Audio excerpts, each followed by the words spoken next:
চামড়া শিল্পকে লাভজনক ও টেকসই খাতে রূপ দিতে সাভারের সিইটিপিকে আধুনিকায়ন করা হবে জানিয়েছেন শিল্পমন্ত্রী খন্দকার আব্দুল মুকতাদির। রবিবার সকালে চামড়া শিল্প টাস্ক ফোর্সের সভায় তিনি কথা বলেন। মন্ত্রী বলেন, পশু জবাই থেকে চামড়া বাজারজাতকরণ পর্যন্ত পুরো প্রক্রিয়াকে একটি সমন্বিত ব্যবস্থার আওতায় আনা হবে। পরিবেশ সুরক্ষা নিশ্চিত করতে সরকার বিষয়টিকে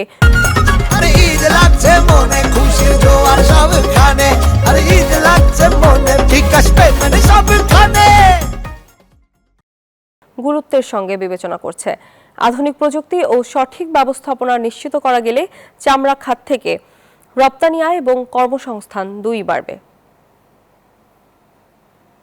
আমাদের শিল্প মালিকদের জন্য ব্যবসা করতে দ্বিতীয়ত আমাদের এই সেক্টরের যে পটেনশিয়ালটা আছে এটা আমাদের সম্মিলিত চেষ্টায় সেই জায়গায় চামড়া খাতটাকে আমরা নিয়ে যাবো ইনশাআল্লাহ। এটা হবে এই দেশের সক্ষমতার একটা এক্সাম্পল। এত রেজিলিয়েন্ট এই দেশের মানুষ আর এত সম্ভাবনাময় একটা খাত আমরা আমাদের ফার্স্ট ছেড়ে দেবো ইনশাআল্লাহ, এটা হবে না।